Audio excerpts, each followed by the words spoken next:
welcome back to a chapter a day. Happy Sabbath.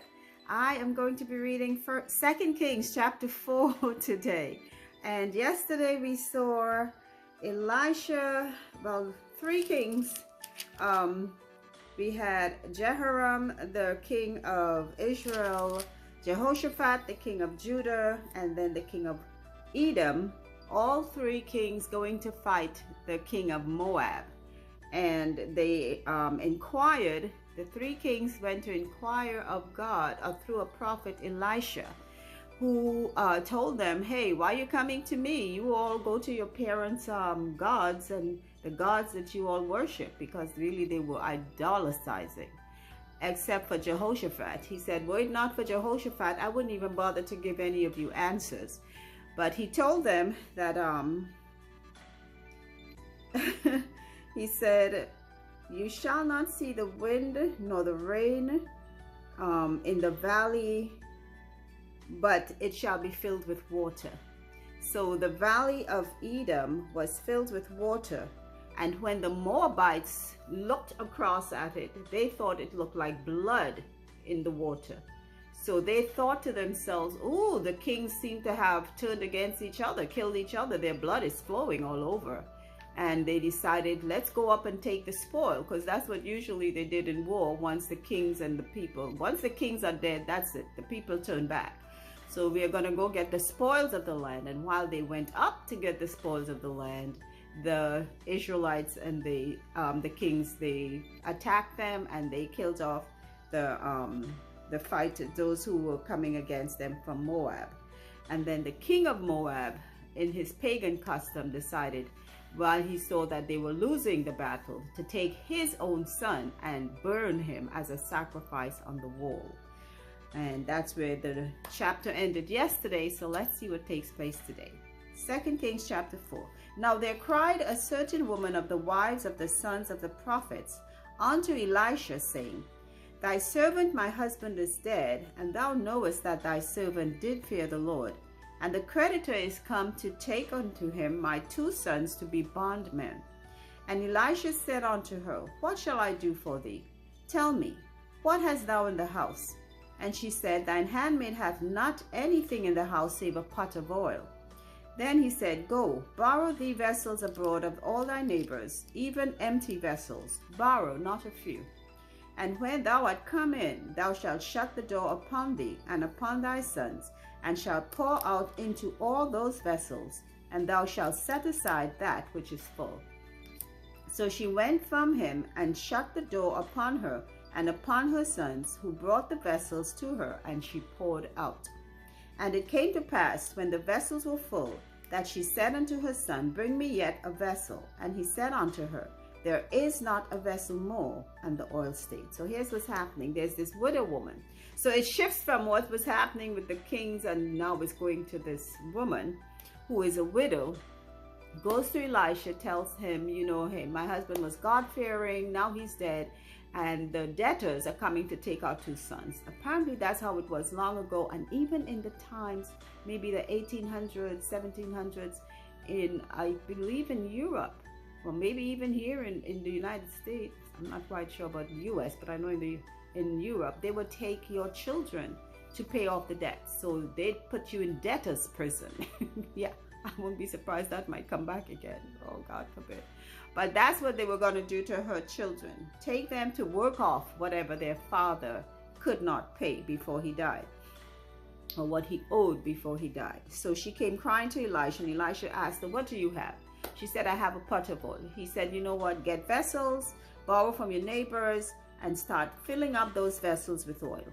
And she did exactly what he told her to do, and she was able to fill up all the vessels until the last vessel was full and the oil stopped. So let's see what happens now. Verse 7. Then she came and told the man of God, and he said, go, sell the oil and pay thy debt, and live thou and thy children of the rest. And it fell on a day that Elisha passed to Shunem, where was a great woman, and she constrained him to eat bread. And so it was that as oft as he passed by, he turned in thither to eat bread. And he said unto her husband, behold, now I perceive that this is an holy man of God, which passeth by us continually. Let us make a little chamber, I pray thee, on the wall, and let us set for him there a bed, and a table, and a stool, and a candlestick. And it shall be, when he cometh to us, that he will turn in thither. And it fell on a day that he came thither, and he turned into the chamber, and lay there. And he said to Gehazi his servant, Call this Shunammite. And when he had called her, she stood before him. And he said unto her, Say now unto her, Behold, thou hast been careful for us with all this care. What is to be done for thee? Wouldest thou be spoken for to the king, or to the captain of the host? And she answered, I dwell among mine own people. And he said, What then is to be done for her? And Gehazi answered, Verily, she hath no child, and her husband is old. And he said, Call her. And when he had called her, she stood in the door. So here's what's happening. This is another scenario after the first woman, the widow woman with the oil situation. That's past. Now he is passing maybe to go on his way from one city to another. And this widow woman, no, she's not a widow. She's married and she's wealthy. And she apparently invites him in to eat bread. And then after a couple of times that he does that, she feeds. You know, people do that. They see that you're a good person or someone in, you know, of a godly mindset, and they kind of gravitate towards helping you. So this is what she was doing. And then finally, after a number of times, she tells her husband, I know this is a God-fearing man. I think we should prepare a special room for him. So when he comes, he has his own little, you know, facilities, because it's really he and his servant traveling back and forth. So they can stay there when they come. And in his gratitude, Elisha is sending his servant to ask the woman, what does she want? So this is what she's doing, standing before him. And Gehazi told him, you know what? She and her husband does not have any children, and he's old. So let's, you know, maybe if you can help them in that way. So verse 16. And he said, about this season, according to the time of life, thou shalt embrace a son. And she said, Nay, my lord, thou man of God, do not lie unto thine handmaid. And the woman conceived and bare a son at that season that Elisha had said unto her, according to the time of life. And when the child was grown, it fell on a day that he went out to his father to the reapers. And he said unto his father, my head, my head. And he said to the lad, carry him to his mother. And when he had taken him and brought him to his mother, he sat on her knees till noon, and then died. Oh my. So after Elisha has told the woman that she would have a child, of course she's doubting because the circumstances does not look favorable for that. So it did happen, and the child was growing up, and one day the child went out to the field, complained about a headache, and the father sent him in with a servant to his mother. He sat on his mother's lap and then died. That must be heartbreaking, of course. So let's see what happens next. Verse 21. And she went up and laid him on the bed of the man of God, and shut the door upon him, and went out. And she called unto her husband and said, Send me, I pray thee, one of the young men and one of the asses, that I may run to the man of God and come again. And he said, Wherefore wilt thou go to him today? It is neither new moon nor Sabbath. And she said, It shall be well. Then she saddled an ass and said to her servant, Drive, and go forward. Slack not thy riding for me, except I bid thee. So she went and came unto the man of God to Mount Carmel. And it came to pass, when the man of God saw her afar off, that he said to Gehazi his servant, Behold, yonder is that Shunammite. So she had faith that Elisha could help her, because she didn't even tell the husband anything about the son dying. She took him, put him on Elisha's bed, and asked for a servant to take her to see Elisha. The husband is saying, how come you're going to see Elisha now? It's not Sabbath, it's not new moon. She said, it'll be real. It'll be okay. So when she, so she tells the servant, hurry, don't spare any speed for her. And they got to Elisha. Verse 26. Run now, I pray thee, to meet her, and say unto her, Is it well with thee? Is it well with thy husband? Is it well with the child? And she answered, It is well. And when she came to the man of God to the hill, she caught him by the feet. But Gehazi came near to thrust her away. And the man of God said, Let her alone, for her soul is vexed within her. And the Lord hath hid it from me, and hath not told me. Then she said, Did I desire a son of my Lord? Did I not say, Do not deceive me? Then he said to Gehazi, Gird up thy loins, and take my staff in thine hand, and go thy way. If thou meet any man, salute him not, and if any salute thee, answer him not again. And lay my staff upon the face of the child. And the mother of the child said, As the Lord liveth, and as thy soul liveth, I will not leave thee. And he arose and followed her. So while she was coming, Elisha saw her coming, and he sent Gehazi to ask her if everything was okay with her family. She answered yes, but then she hurried on to go straight to Elisha. And when she came to him, she said, Why did you deceive me? Didn't I say, if I were to have a child, it would be impossible? So Gehazi did not get a prevision from God of what was happening. But after that time, what she said, I think he got an inspiration as to her child was sick. And he sent Gehazi with his staff, and he told Gehazi, don't talk to anybody. Similar to the prophet that came to, can't remember his name, in previous chapters in 1 King. Don't talk to anybody. Don't answer them if they agree to. Just stay focused and go straight there and lay the staff on the child. So the mother was not wanting to leave Elisha's presence. She said she's going to stay right there, and he decided to follow her. So she went along with Gehazi, and all of them, I guess, were going back to her house. Okay, verse 31. And Gehazi passed on before them and laid the staff upon the face of the child. But there was neither voice nor hearing. Wherefore he went again to meet him and told him, saying, The child is not awake. And when Elisha was come into the house, behold, the child was dead and laid upon his bed. He went in therefore and shut the door upon them twain and prayed unto the Lord. And he went up and lay upon the child and put his mouth upon his mouth and his eyes upon his eyes and his hands upon his hands. And he stretched himself upon the child, and the flesh of the child waxed warm. Then he returned and walked in the house to and fro, and went up and stretched himself upon him. And the child sneezed 7 times, and the child opened his eyes. Wow. So they are all at the house. Gehazi has laid his staff upon the child, no response.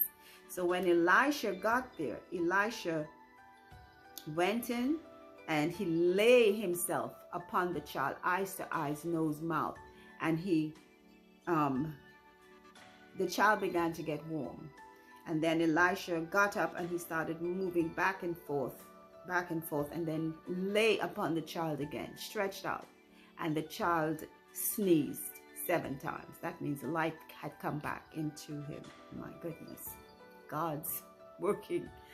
And I would say this, miracles don't only happen straight up. And I used to ask myself why. When Jesus came and he healed someone, brought them back from the dead, it happened right away. Spontaneous, no lengthy time, one shot. But here, I don't know if God is trying to teach them faith or why he goes through a process. The warm body, then the sneezing, before the child actually came back. In Jesus' day, he said a word, he made a touch, that was over. But this is not the case here. Okay, verse 36. And he called Gehazi and said, Call the Shunammite. So he called her. And when she was come in unto him, he said, Take up thy son. Then she went in and fell at his feet and bowed herself to the ground and took up her son and went out. And Elisha came again to Gilgal, and there was a dearth in the land, and the sons of the prophets were sitting before him. And he said unto his servants, Set on the great pot, and seethe pottage for the sons of the prophets. And one went out into the field to gather herbs, and found a wild vine, and gathered thereof wild gourds his lap full, and came and shred them into the pot of pottage, for they knew them not. So they poured out for the men to eat, and it came to pass, as they were eating of the pottage, that they cried out and said, O thou man of God, there is death in the pot. And they could not eat thereof.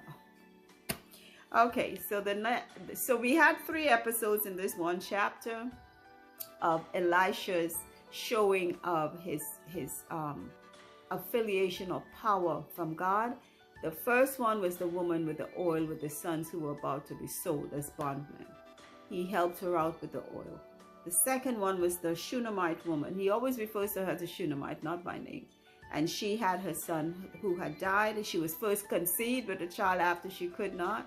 Then her son, that same son, died. Elisha came in, and his power through God brought the child back to life. He called the mother. He said, "Take the child." And she took him up. I could imagine her joy. She had her son back. And now he's moving on to a city where there is a dearth, meaning there's like a famine. So there's not much to eat. So Elisha and his servant are going to make a pot of a stew for the prophets, because they are, I guess, hungry.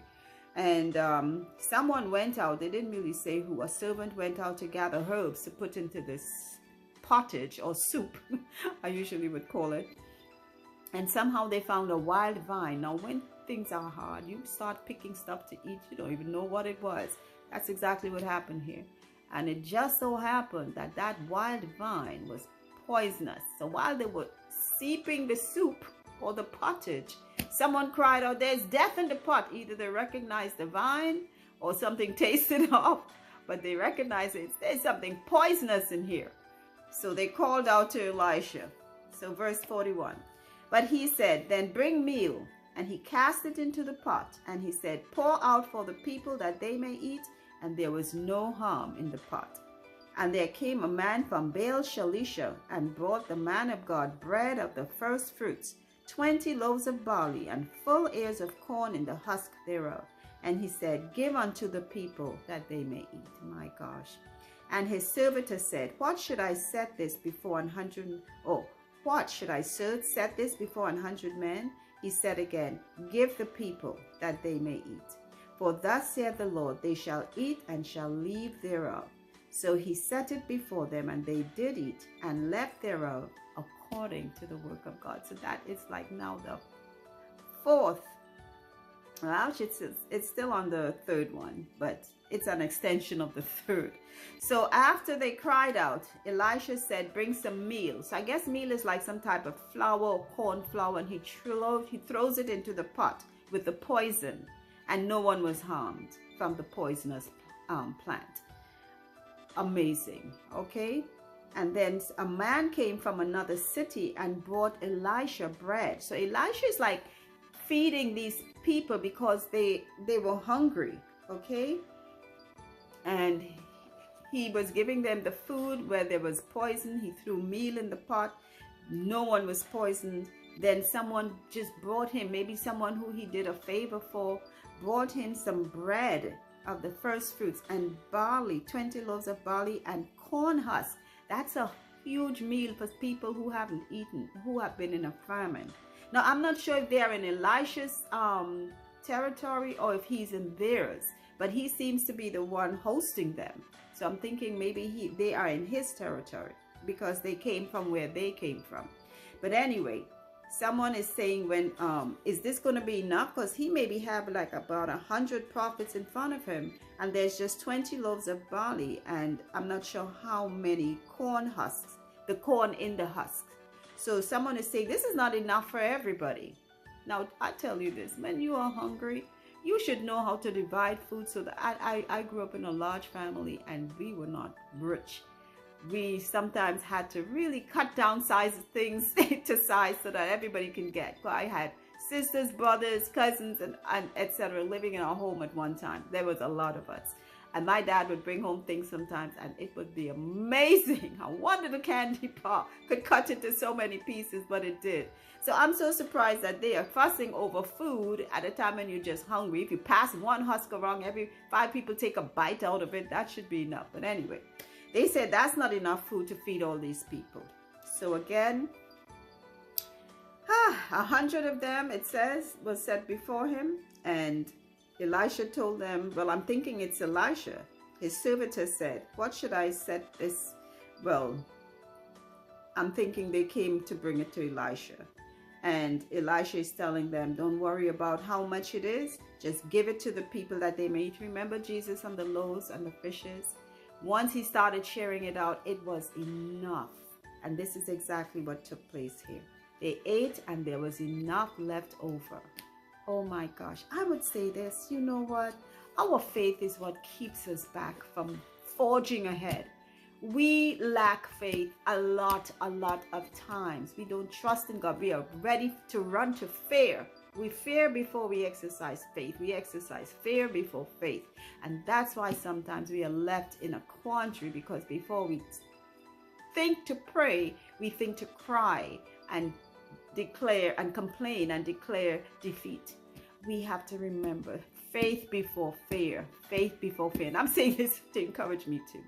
So as we go on through this day, did I say happy Sabbath? If I didn't, I'm saying it now.